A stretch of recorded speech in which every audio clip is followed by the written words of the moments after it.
Hi there guys, welcome back. This is Kishore, founder and CEO of tradeachievers. இந்த வீடியோவில் நம்ம என்ன பார்க்க போகிறோம்னா நம்மளோட கோல்டோட ரிவ்யூ அண்ட் ப்ரிவ்யூ தான் பார்க்க போகிறோம். ஸோ இப்போ கோல்டு எப்படி இருக்குன்றது நம்ம டீட்டெயிலாக பார்த்துலாம். இப்போ கோல்டு பார்த்தீங்கன்னா நமக்கு கிட்டத்தட்ட லைவில் வந்து 2659 கிட்டத்தட்ட மார்க்கெட் நமக்கு 2685 ஹை பஞ்ச் ஆகிட்டு அங்கேருந்து திருப்பி வந்து ஒரு மார்க்கெட் சைட்வேஸ் மாதிரி ஃபார்ம் ஆகிட்டு இருக்கு, தெரியுதா? ஸோ இந்த இடம் வந்து ஆல்ரெடி நமக்கு நல்ல ஒரு ஸ்ட்ராங் லெவல் ஆஃப் ரெசிஸ்டன்ஸாக ஆக்ட் பண்ணுச்சு. திருப்பி இந்த இடம் வந்து நமக்கு ஸ்ட்ராங் லெவல் ஆஃப் சப்போர்ட்டாக வந்து ஆக்ட் பண்ணுது. ஸோ இந்த லெவல் வந்து என்னென்னு பார்த்தீங்கன்னா இது கிட்டத்தட்ட 2640. ஸோ 2640 வந்து நமக்கு நல்ல ஸ்ட்ராங் லெவல் ஆஃப் சப்போர்ட்டாகவும் அண்ட் 2685 வந்து ஹையாகவும் 2670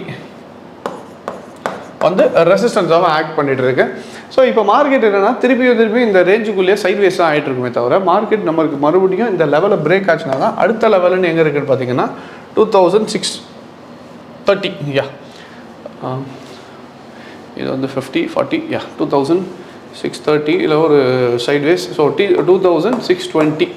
ஸோ இது 30 அண்ட் திஸ் இஸ் 20. ஸோ இந்த ரேஞ்சுக்கு வந்து மறுபடியும் மார்க்கெட் இந்த லெவலில் பிரேக் ஆனால் தான் உங்களுக்கு மறுபடியும் இந்த ரேஞ்சுக்கு வருமே தவிர அது வரைக்கும் இந்த மார்க்கெட் கோல்டை பொறுத்த வரைக்கும் ட்ரேட் பண்ணுறீங்கன்னா இந்த சைட்வேஸில் இருக்கும். ஒன்ஸ் இந்த சைட்வேஸை பிரேக் ஆயிடுச்சுன்னா மறுபடியும் புது ஹை போகிறதுக்கான எல்லா பாசிபிலிட்டியும் இருக்குது. கோல்டு இன்னும் லாங் டேர்மில் இன்னும் பை ட்ரெண்டில் தான் இருக்குது. ஏன்னா நிறைய பேர் என்னென்னா நம்ம ரெகுலராக ஃபாலோ பண்ணிட்டு இருக்கீங்கன்னா உங்களுக்கு தெரியும் நம்ம கோல்டு இங்கே கொடுத்ததில்ல, பாட்டம்லேருந்தே நம்ம பை தான் சொல்லிகிட்டு இருக்கோம்.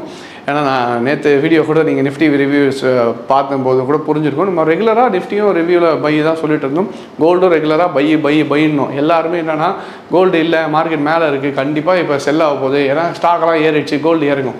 நம்ம தெளிவாக சொன்னோம் கோல்டு முடிஞ்ச வரைக்கும் கீழே வர ஆப்பர்ச்சுனிட்டியாக பார்த்து பை பண்ணிகிட்டே வாங்க. கண்டிப்பாக கோல்டு வந்து 8000 வரைக்கும் மார்க்கெட் போகுன்றதை ப்ரெடிக்ஷன் கொடுத்துருந்தோம். ஸோ அதை ஒரு சின்ன கிளிப் மாதிரி காட்டுறேன், நீங்கள் பாருங்கள். இந்த வாட்டி உங்களுக்கு $2080 மேலே மார்க்கெட் க்ளோஸ் ஆகிடுச்சுனால், ஒரு வேளை வீக்லியில் க்ளோஸ் ஆச்சுனால் டெஃபினட்டாக நம்ம நெக்ஸ்ட் லெவல் ஆஃப் கோல்டு எங்கே போகும்னு பார்த்தீங்கன்னா $2250. அதுக்கு அடுத்தது பார்த்தீங்கன்னா 2600, 2250.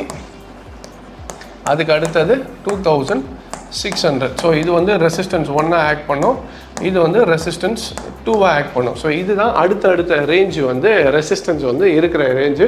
ஸோ கோல்டு வந்து வரக்கூடிய நாட்களில் $2080 பிரேக் ஆச்சுன்னா இன்னும் $30 தான் இருக்குது. உடச்சிதுன்னா அடுத்தது நமக்கு 2250 அண்ட் 2600. அப்படின்னா நம்ம ஊருக்கு கோல்டு தங்க ரேட் எவ்வளோன்னா கிட்டத்தட்ட 6500லேருந்து 7000 ரூபா வரைக்கும் போகிறதுக்கான possibilities are very high. So gold வந்து நல்ல ஒரு இன்வெஸ்ட்மெண்ட் ஆப்பர்ச்சுனிட்டி. கீழே வர முடிஞ்ச வரைக்கும் கோல்டில் கொஞ்சம் கொஞ்சமாக சேமிச்சுட்டே வாங்க. Definitely it will be very useful. So gold maybe a good time to buy. எப்படின்னா லாங் டேர்மில் வந்து இது பிரேக் ஆகிறதுக்கான பாசிபிலிட்டிஸ் ஆர் வெரி ஹை. ஏன்னா அதான் லாஸ்ட் வீடியோவில் சொல்லியிருந்தேன் நான் உங்களுக்கு. ஹிஸ்டாரிக்கலாக கோல்டோட ப்ரைஸஸ் ஃப்ளக்சுவேஷன் எப்படி இருக்கும்னா இதே மாதிரி தான் இருக்கும். ஸோ கோல்டு பார்த்தீங்கன்னா ஹிஸ்டாரிக்கல் டைம்ஸில் பார்த்தீங்கன்னாலும் ஒரு வாட்டியும் ஒரு நல்ல ஒரு ஹைஸ் வந்துட்டு மார்க்கெட் பிரேக் ஆகும்போது நல்ல ஒரு ஸ்ட்ரக்சர் கொடுக்கும். ஸோ இந்த இடத்துல வந்து ஒரு ஸ்ட்ரக்சர் கொடுத்துட்டு கீழ்பி இந்த வாட்டி வந்து ஒரு ஸ்ட்ரக்சர் முடிஞ்சிடுச்சு. ஸோ இந்த டைம் இதை பிரேக் ஆகிறதுக்கான possibilities are very high.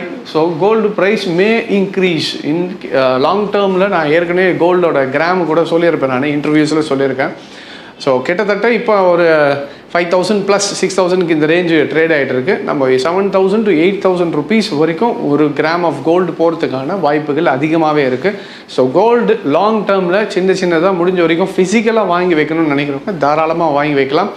Physical gold will always be helpful. Long டேர்மில் கோல்டு வந்து இன்னும் பூம் தான் ஆக போகுது. ஸோ கோல்டு சொன்ன மாதிரியே எத்தனை பேர் நம்மளை ஃபாலோ பண்ணிட்டு இருக்கீங்கன்னு தெரியல. நீங்கள் ரெகுலராக ஃபாலோ பண்ணிட்டு இருந்தீங்கன்னா எந்நேரத்துக்கு நீங்களும் கோல்டில் நல்லா ப்ராஃபிட் பண்ணிடலாம். ஏன்னா நம்ம முதல்ல இருந்தே கோல்டு வாங்குங்கன்னு சொல்லிகிட்டே இருந்தோம். அண்ட் கோல்டும் நல்ல ஒரு ரீச் ஆச்சு.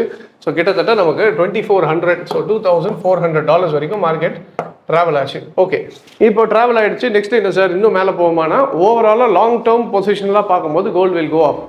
நம்ம முன்னாடியே சொன்ன மாதிரி கிராமுக்கு 7500 வரைக்கும் மார்க்கெட் போகிறதுக்கான எல்லா பாசிபிலிட்டியும் இருக்குது. கிட்டத்தட்ட இப்போயே 6600, 700 ட்ரேட் ஆகிட்டு இருக்கு ஒரு கிராம் கோல்டு. நம்ம 7500 வரைக்கும் எக்ஸ்பெக்ட் பண்ணுறோம். ஒரு மார்க்கெட் இங்கேருந்து உங்களுக்கு மேலே ஏறிச்சு பார்த்தீங்களா? இப்போ இது மேலே ஏற்றத்துக்கு இது வந்து ஒரு ஜஸ்ட்டு இதை என்னன்னு சொல்லுவோன்னு பார்த்தீங்கன்னா கரெக்ஷன்னு சொல்லுவோம்.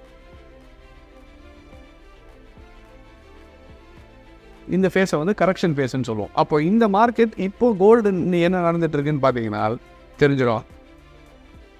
இப்போ பிரேக் ஆனதுக்கு தெரியுதுங்களா, பிரேக் ஆனதுக்கு இது ஜஸ்ட்டு ஒரு கரெக்ஷன் தானே தவிர டவுன் ட்ரெண்ட் கிடையாது. ஸோ அப்போ இதை கரெக்ஷனை முடிச்சிச்சுன்னா மறுபடியும் கோல்டு என்ன ஆகும் பண்ணிங்கன்னா மறுபடியும் புதிய உச்சத்துக்கு தான் போகும். ஸோ கோல்டை பொறுத்த வரைக்கும் லாங் டேர்மில் பை ட்ரெண்டில் தான் இருக்குது. ஸோ இதையும் ஒரு ஆப்பர்ச்சுனிட்டியாக பார்த்து கீழே வர வர முடிஞ்ச வரைக்கும் கோல்டை வந்து வாங்கி வைக்க ட்ரை பண்ணுங்கள். அவ்வளோதான். கோல்டு மார்க்கெட் ஏறிச்சு திருப்பி கீழே இறங்குச்சுன்னா இல்லை, திருப்பி முடிஞ்சிட்ட பிறகு மறுபடியும் என்ன ஆகும்னா கோல்டு புதிய உச்சத்துக்கு தான் போக போகுது. இல்லை மறுபடியும் திருப்பி மார்க்கெட்டே கீழே வரணும்னா இந்த இருக்குது பார்த்தீங்களா $2284 இதை பிரேக் பண்ணால் மட்டும்தான் மறுபடியும் கோல்டு கீழேன்றது என்ன வரும் எக்ஸ்பெக்ட் பண்ணலாம், டவுன் ட்ரெண்டுன்றது. ஆனால் அது வரைக்கும் கோல்டு பார்த்தீங்கன்னா உங்களுக்கு புதிய உச்சத்துக்கு போய்கிட்டே தான் இருக்க போகுது. ஸோ கோல்டை பொறுத்த வரைக்கும் இப்போ கீழே வந்ததை ஆப்பர்ச்சுனிட்டியாக பாருங்கள். முந்தினேற்று ஏறினது இன்றைக்கி கீழே இறங்கியிருக்குன்னா இது ஒரு ஆப்பர்ச்சுனிட்டியாக பார்த்து முடிஞ்ச வரைக்கும் சின்னதாக அக்யூமுலேட் பண்ணி வைக்கிறது இது பெஸ்ட்டு டைம். இது வந்து லாங் டேர்மில் பை ட்ரெண்டில் தான். ஸோ இப்போ பார்த்தீங்களா, நம்ம இன்றைக்கி நேற்று இல்லை முதல்ல இருந்தே கோல்டு நம்ம ப்ராப்பராக ப்ரெடிக்ட் பண்ணிட்டு தான் வந்துட்டுருக்கோம். அண்ட் அது இல்லாமல் நல்ல ப்ராஃபிட்டபுளாக தான் கோல்டு கொடுத்துட்ருக்கு. எஃப்எக்ஸில் ட்ரேட் பண்ணுறவங்களும் நல்ல ப்ராஃபிட் பண்ணிட்டுருக்காங்க. கோல்டு அக்யூமுலேட் பண்ணவங்களும் நல்ல ப்ராஃபிட்டில் தான் இருப்பாங்க எம்சிஎக்ஸில் பண்ணுறவங்களுக்கும். அண்ட் அதே மாதிரி சில பேர் கூட கமெண்ட்ஸில் பார்த்துருந்தேன் நான், நீங்கள் வந்து உங்களோட ஸ்டேட்மெண்ட்டை காட்டுங்க, நீங்கள் தான் இவ்வளோ ப்ரெடிக்ட் பண்ணீங்களே அப்போ நீங்கள் ப்ராஃபிட் பண்ணிப்பில்ல, உங்களோட ஸ்டேட்மெண்ட்டை காட்டுங்க. C one thing I will tell you, என்னை பொறுத்த வரைக்கும் ஸ்டேட்மெண்ட்டை இப்போ நான் காமிச்சேன், அப்புறம் ஸ்டேட்மெண்ட் காமிச்சிட்டு நீங்கள் கிளாஸுக்கு வரேன்னு சொல்கிறது எனக்கு வேண்டாம். என்னென்னா நான் என்ன சொல்கிறேன், என் நாலேஜ் புரிஞ்சிருக்கு, மார்க்கெட்டு இவர் ப்ரெடிக்ட் பண்ணுறாரு அதனால் மார்க்கெட் ஏறுச்சு, இவர் சொன்ன மாதிரி இறங்குச்சுன்னா ஓகே வாங்க. C you have to come to my institute for knowledge, not for my profit. ஏன்னா நீங்கள் நிறைய யூடியூப்லேயே பார்த்துருப்பீங்க, நிறைய ஸ்கேம்ஸ் நடக்குது. எல்லாம் என்ன பண்ணுவாங்கன்னு பார்த்தீங்கன்னா, நான் இன்றைக்கி வந்து 10 லட்சம் பண்ணேன், இன்றைக்கி வந்து 50 லட்சம் பண்ணேன். இப்போ நிறைய பேர் என்ன பண்ணுறாங்க, அவங்க கேட்குற எவ்வளோ ஃபீஸாக இருந்தாலும் 2 லட்சம் 5 லட்சம் 10 லட்சம் எவ்வளோ வேணால் கொடுத்து போகிறவங்களும் இருக்காங்க. இப்போ எல்லாரையும் சொல்ல, ஒரு ரீட்டைலராக சொல்ல, பெரிய இதுலேயும் நானும் எவ்வளோ டெஸ்டிமனி கேள்விப்பட்டிருக்கேன். சார் நான் இவ்வளோ லட்சம் கொடுத்து போயிட்டு எனக்கு லாஸ் ஆகிடுச்சு, அவங்க இந்த மாதிரி ஸ்டேட்மெண்ட்லாம் காமிச்சாங்க, பார்த்தா அதெல்லாம் ஃபோர்ஜரியாக இருக்குது, ஃபேக்காக இருக்குது, அந்த மாதிரி ஏமாற்றிட்டாங்க. ஸோ அந்த மாதிரி கேட்டகரியில் நான் வர விரும்பலை. நான் தெளிவாக ஃபஸ்ட்டு எடுத்த டெசிஷன்லேருந்து இன்றைக்கி வரைக்கும் தெளிவாக இருக்கேன். என்னென்னா நம்மளோட நாலேஜ் மக்களுக்கு புரிஞ்சுதுன்னா ஓகே, இவர் சொல்கிறத ப்ரெடிக்ட் பண்ணுறது கரெக்டாக இருந்ததுன்னா மட்டும் நீங்கள் வாங்க. நீங்கள் வந்து ட்ரேட் அச்சீவரில் ஜாயின் பண்ணி கிளாஸ் கற்றுக்கணுன்னா ஒரு நாலேஜ் இருக்கணும், வேல்யூ இருக்கணும். நீங்கள் கொடுக்குற காசுக்கு you have to get a value. நான் இப்போ ப்ராஃபிட் பண்ணேன், சரி ஓகே. சில பேர் இப்போ பண்ணுவாங்க, 2 அக்கௌண்ட்டில் பை செல்லு பண்ணிவிட்டு ஒரு அக்கௌண்ட்டில் ப்ராஃபிட் வந்துச்சு, இந்த எடுத்து காமிச்சிட்டேன், இந்த பாருங்கள் 10 லட்சம் ப்ராஃபிட் இப்போ வாங்கினேன், எல்லாருமே வந்துட்டிங்கன்னா என்ன நாலேஜை ஷேர் பண்ண முடியும்?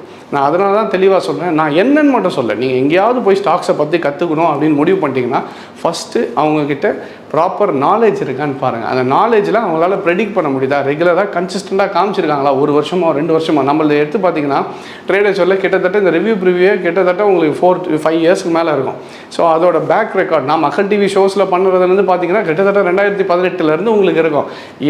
ஆல்மோஸ்ட் ஒரு 6 இயர்ஸ்க்கான ரெக்கார்டு நம்ம யூடியூப்லேயே இருக்குது. நீங்கள் பின்னாடியிலேருந்து என்னோடய அனாலிசிஸ் எல்லாம் எடுத்து பாருங்கள். அது எல்லாத்தையும் நீங்கள் 1 by 1 செக்ரிகேட் பண்ணி நடந்திருக்கா நடக்கலையான்னு பாருங்கள்.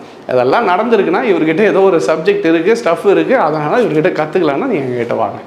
இல்லை நான் வந்து 5 லட்சம் 10 லட்சம் காமிக்கிறேன்னா நீங்கள் என்னன்ட்டு இல்லை, யாரையும் அந்த மாதிரி நம்பி போகாதீங்க. So let them show profitable trades கிடையாது, let them show profitable knowledge. அந்த நாலேஜ் இருக்கான்றது நீங்கள் பார்த்துட்டு ஓகேனா மட்டும் போங்க. இது ஒரு அட்வைஸாகவும் எடுத்துக்கோங்க. அண்ட் ஒன் மோர் திங், சில பேர் கேட்டிருந்தீங்களா நீங்கள் ஸ்டேட்மெண்ட் காட்ட மாட்டீங்களா? ஸ்டேட்மெண்ட் காட்ட மாட்டேன்னு கிடையாது, நான் பப்ளிக்கில் தான் காட்டலே தவிர என்னோட ட்ரேடிங் ஃப்ளோரில் என் கிளாஸ் ஜாயின் பண்ணிவிட்டு என் ஸ்டூடெண்ட்ஸ் வந்து யாரெல்லாம் ட்ரேடிங் ஃப்ளோரில் இருக்காங்களோ நீங்கள் அவங்கக்கிட்ட வந்து விசாரிச்சு பாருங்கள். நான் என்னோட லைவ் ட்ரேட்ஸையும் காமிச்சிருக்கேன், ப்ளஸ் என்னோட ஸ்டேட்மெண்ட் லாஸ்ட் இயர் இப்போ ஸ்டேட்மெண்ட்னா 1 இயர் ஸ்டேட்மெண்ட்டையும் அவங்ககிட்ட ட்ராக் ரெக்கார்டும் காமிச்சிருக்கேன். அண்ட் இல்லை ட்ரேடிங் ஃப்ளோர் நீங்கள் வந்துட்டிங்கன்னா என்கிட்ட கேளுங்க, நான் ஓப்பனாகவே காட்டுறேன். எனக்கு பப்ளிக்கில் காட்டி என்ன சொல்கிறது, ஸ்டூடெண்ட்ஸை வர வைக்கணுன்றது என்னோட இன்டென்ஷன் கிடையாது. ஆனால் என் ஸ்டூடெண்ட்டுக்கு நான் காட்டுறேன். அது இல்லையான்றது நீங்கள் வந்து டேரெக்டாக ட்ரேடிங் ஃப்ளோர்லேயே வந்து என் ஆஃபீஸில் வந்து சென்னையில் வந்து காமிச்சாரா இல்லையான்னு கேட்டுட்டு அதுக்கப்புறம் வேணா கூட ஜாயின் பண்ணிக்கோங்க. ஸோ அந்த ஸ்டேட்மெண்ட் ப்ராஃபிட்டபுளாக இருக்கான்றது நீங்கள் வந்து கேட்டு பாருங்கள். ஸோ அதே மாதிரி இப்போ நீங்கள் கற்றுக்கிட்ட பிறகு நீங்கள் ட்ரேடிங்கில் ப்ராஃபிட்டபுளாக இருக்கீங்களான்றதை வந்து ட்ரேடிங் ஃப்ளோரில் கேட்டுங்க. நான் என்ன அட்வைஸ் கொடுத்தேன்னு கேளுங்க. ப்ராஃபிட்டபுளாக இருக்காங்களா இல்லையான்றது பார்த்துட்டு கூட நீங்கள் டிசைட் பண்ணுங்கள். ஸோ நம்ம clearly it is fully transparent. நம்ம ட்ரேடர் சோர்ஸை பொறுத்த வரைக்கும் எவ்ரி திங் இஸ் டிரான்ஸ்பரண்ட். நாலேஜ்க்கு வேல்யூ இருக்கா இல்லையான்றதை நீங்கள் டிசைட் பண்ணிட்டு அதுக்கப்புறம் கற்றுக்கணுன்னாலும் கற்றுக்கோங்க. அண்ட் கோல்டை பொறுத்த வரைக்கும் still in strong buy trend. சின்ன சின்ன கரெக்ஷனை பார்த்து பயப்பட வேண்டாம். லாங் டேர்மில் இன்னும் பை ட்ரெண்டில் தான் இருக்குது. கோல்டு மேலே தான் போக போகுது. யாரெல்லாம் கோல்டு பொசிஷன் வச்சுருக்கீங்களோ ஹோல்ட் பண்ணிக்கோங்க. புதுசாக பொசிஷன் வரவங்களும் திருப்பி இந்த ஒரு 50 வந்து நல்ல ஆப்பர்ச்சுனிட்டியாக இருக்கும். மறுபடியும் பை பண்ணுறதுனா லாங் டேர்முக்கு இன்வெஸ்ட் பண்ணுற மாதிரி வச்சுக்கிங்கன்னா தாராளமாக வச்சுக்கலாம். அண்ட் நான் முன்னாடியே சொல்கிற மாதிரி சின்ன சின்ன கிராம்ஸ் ஆஃப் கோல்டாக கீழே வர முடிஞ்ச வரைக்கும் வாங்கி வச்சுக்கிட்டிங்கன்னா it will be better. So knowledge is king. எப்போவுமே ஞாபகம் வச்சுக்கோங்க. நீங்கள் யார்கிட்ட வேணால் படிங்க, ஒன்றும் தப்பு இல்லை. நீங்கள் ட்ரேட் அச்சீவர் தான் வரணும்னு நான் சொல்ல. ஆனால் எங்கே போய் படிச்சிங்கனாலும் அவங்க ரெக்கார்டிங்காக இல்லை என்ன சொல்கிறது ரெகுலராக லைவாக மக்கள்கிட்ட அவங்களோட போஸ்ட்டை போட்டிருக்காங்களான்னு செக் பண்ணிவிட்டு ஓகேனா அதுக்கப்புறம் போய் படிங்க. ஏன்னா நிறைய பேர் இப்போ என்ன சொல்கிறது இன்ஸ்டாகிராம்லேயா இருக்கட்டும், யூடியூப்லேயா இருக்கட்டும், புதுசாக வீடியோ போடுறேன்ற பேரில் நிறைய பேர் சொல்லிக் கொடுக்குறேன்றாங்க. சொல்லிக் கொடுக்குறது விஷயம் இல்லை. யாருக்கு வேணால் கற்றுக் கொடுக்கலாம். ஆனால் அவங்ககிட்ட நாலேஜ் இருக்கா இல்லையான்றது ட்ராக் ரெக்கார்டு மட்டும்தான் பேசும். அதை பாருங்கள், அவங்க அனலைஸ் பண்ணாங்களா. நீங்கள் அதான் திருப்பி சொல்கிறேன், ஸ்டேட்மெண்ட்டை வச்சு நிறைய ஸ்கேம் நடக்குது. ஏமாந்து போய் மாட்டிக்காதீங்க. முடிஞ்ச வரைக்கும் அவங்க இத்தனை வருஷம் வீடியோஸ் போட்டிருக்காங்களா, இல்லை ரெகுலராக போஸ்ட் போட்டுட்ருக்காங்களா, இந்த மாதிரி அந்த அனாலிசிஸ்லாம் ஒர்க் ஆகிருக்கா இல்லையான்றதை பார்த்துட்டு அதுக்கப்புறம் நீங்கள் ஜாயின் பண்ணிங்கன்னா டெஃபினட்டாக நீங்கள் ஒரு சேஃபான இடத்துல நாலேஜபிள் பர்சனாக நீங்களும் இந்த மார்க்கெட்டில் வளர முடியும். ஆல்ரைட். ஸோ புரிஞ்சிருக்கும்னு நினைக்கிறேன். ஸோ கமெண்ட்டில் கேட்டவங்களுக்கான ஒரு ரிப்ளையாக கூட வச்சுக்கோங்க இது. ஸோ நோ ஆஃபென்ஸ், ஜஸ்ட் ஒரு ரிப்ளை தான். நீங்கள் ஏன் ஸ்டேட்மெண்ட் பார்க்கணும் தாராளமாக நீங்கள் ஆஃபீஸ் வந்தீங்கன்னா definitely I show you. Alright. So I hope this video was useful and thank you very much for joining. Take care.